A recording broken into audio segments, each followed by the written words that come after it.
बाबा इरफान हक साहब, अस्सलाम वालेकुम जी। वालेकुम अस्सलाम। बाबा जी, आज हमारा मौजू है तलाक की वजूहात। सबसे बड़ी वजह आप क्या देखते हैं और माओ बहनों बेटियों को क्या पैगाम देंगे? और साथ साथ जो हमारे घरों में सास ससुर जो देवर होते हैं और वो बहनें वो बेटियां कि जो दूसरों के लिए तो सब कुछ नापसंद करती हैं लेकिन अपने लिए पसंद फरमाती हैं, घरों को कैसे बचाया जाए, क्या कहेंगे आप? बहुत शुक्रिया आपका। क्योंकि तलाक की कोई एक वजह नहीं होती, ये रफ्ता रफ्ता फैलता चला गया है। और जैसे जैसे मगरिब के असरात हम पर आए, हमारे यहाँ तलाक की रेशो बढ़ती चली गई। ये सबसे बुनियादी चीजें इसमें कई हैं। सबसे पहली चीज जो है, जो कुरान ने और साहिब कुरान ने एक सिस्टम दिया था कि नान नफके का जिम्मेदार मर्द को ठहराया। औरत की जिम्मेदारी ये थी कि मर्द के बिस्तर की हिफाजत करे, उसकी नस्ल की सही परवरिश करे, उनको दीन के रास्ते पे गामजन करे और अपने घर के निजाम को मुकम्मल चलाए। जब से वो रोजगार में लग गई है और बाहर निकल आई है तो उसने मर्द की बराबरी शुरू कर दी, जो नफसियाती तौर पे कभी भी काबिल कबूल क़यामत तक नहीं होना, जिसमें एक बहुत बड़ा पहलू निकल आया। दूसरी वजह, औरतों में आजकल मैं ये देखता हूँ कि मर्दों की निस्बत ज्यादा तालीम है, ज्यादा लायक हैं जी। इसलिए वो सुपरमेसी जो है शोहर की उसको कबूल नहीं करती, क्योंकि खुद कमाने भी लग पड़ी हैं। तीसरी चीज ये है कि खानदानों में लोगों ने अपने रिश्तेदारों को पीछे कर दिया है और अगयार से दोस्ती कर ली है। यानी कि कुरान ने तो हुक्म ये दिया था कि सिले रहमी ताकि अपने आपस के रिश्तों को मजबूत करो, जोड़ो। सारा मामला जब तक ये चलते रहे मुआशरे में कभी बिगाड़ नहीं आया। अब जब हमने अपने ताल्लुकात को बुनियाद बना लिया और जो रिश्ते अल्लाह ने हमें दिए थे हमने उन्हें पीछे कर दिया, तो हमारे मुआशरे में ये बहुत खानदानों बड़ी से खराबी आ हटकर गई। दूर लोगों में शादियां करना। जी हाँ, दूर शादियां शुरू कर दी, अपनी बरादरी और अपने खानदान को छोड़ दिया। एक तो उसमें किसी के नकायस और खूबियां सारा इल्म होता है, हर हालात का इल्म होता है, उनके रुझानात का इल्म होता है, उनके बाबा मर्द के बात रुझानात का जो इल्म होता रिसर्च है वो बता रही है कि जो कजन शादी मैरिज है इससे बीमारियां फैलती हैं।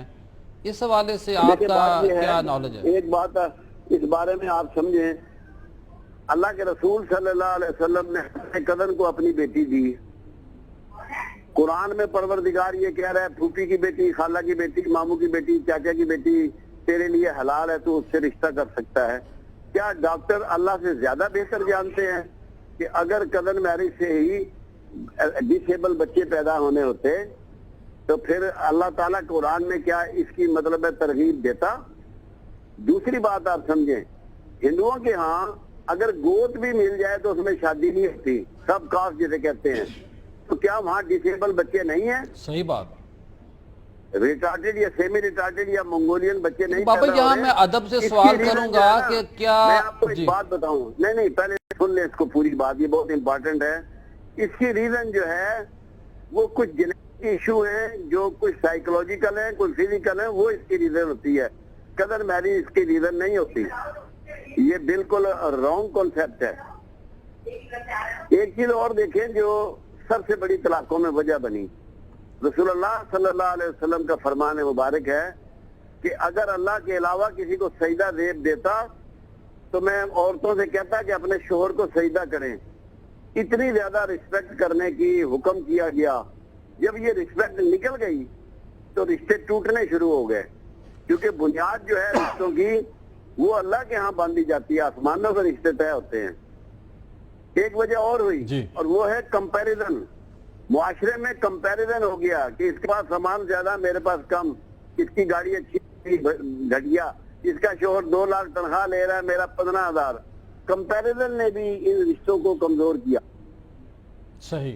बाबा फिर माल की मोहब्बत जब बढ़ गई बाबा तो जो आप मायार पहले माल बन गया, ना कि शराफत और खानदान।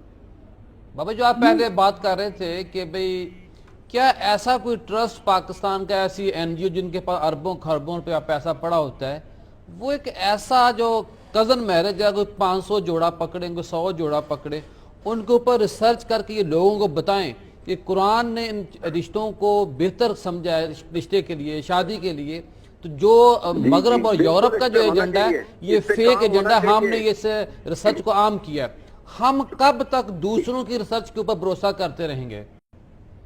जब तक कि हम कुरान में तहकीक नहीं करेंगे और कुरान के अंदर डूबेंगे नहीं। शेख अकबर मुहिउद्दीन इब्न अरबी घोड़े से गिर गए। रियाज साहब ये बड़ी इंपॉर्टेंट बात है। तो अपने शागिर्द से कहते हैं कुरान उठा के लाओ। उन्होंने कहा तुम उस्ताद गिर गए हो, कुरान में क्या देख रहे हैं? उसने कहा मैं देखना चाहता हूँ मेरे गिरने का हाल कुरान में कहाँ दर्ज है। अल्लाह अकबर। क्योंकि कुरान ये कहता है कि कोई तरह खुश चीज ऐसी ना है जिसका तस्करा हमने इसमें ना रख छोड़ा हो। जब हर चीज का तस्करा कुरान में मौजूद है तो हमारे लिए तहकीक की आला तरीन जो किताब है वो कुरान हकीम है, उससे हम रास्ते निकाल सकते हैं। असल जरूरत ये है, जैसे आपके प्रोग्राम का नाम इज्तिहाद है, कि इज्तिहाद किया जाए, लोग बैठें गौर करें। और कुरान एक बात कह रहा है, जब तुम्हें कोई उलझन हो तो क्यों नहीं जाते अहले जिक्र के पास और उनसे पूछते। अहले इल्म नहीं कहा कुरान ने, अहले इल्म में तो शैतान भी आता है। सही। अहले जिक्र कहा, अहले जिक्र की तरफ लोगों को भेजा जाए, उनकी तरफ भाई आखिर जो बेटी आती है, जो बहू है, उसको क्या पैगाम देंगे कि बेटा आप इसी घर में रुकी रहें, दूसरी जगह जहां पे शादी करेंगे फरिश्ता वो भी नहीं होगा, वो भी इंसान ही होगा। असल में एक बात इसमें खानदानों की भी है बहुत बड़ी खराबी, कि बहू को कभी उन्होंने दिली तौर पर बेटी तस्वर नहीं किया। जब मेरी बहू आई ना मेरे पास मेरे घर में, तो मैं उसको अपने पूरे घर में लेके घूमा। मैंने कहा पहले तो मेरे देख क्या ताला है कहीं? कहने लगी अब्बू आपके घर में तो ताला ही नहीं है। मैंने कहा इसका मतलब ये है कि कोई चीज तेरी दस्तरत से बाहर नहीं है, सब कुछ तेरा है। माशाल्लाह, ये सब तेरा है। तू बेटी आज के बाद हम तेरे मेहमान हैं, किसी वक्त भी हमने तोतों ने उड़ जाना है। अब तेरा घर है, हम तेरे मेहमान हैं, और उसी बात का हम आज तक पालन कर रहे हैं। बाबा बहुत शुक्रिया, बड़ी मेहरबानी।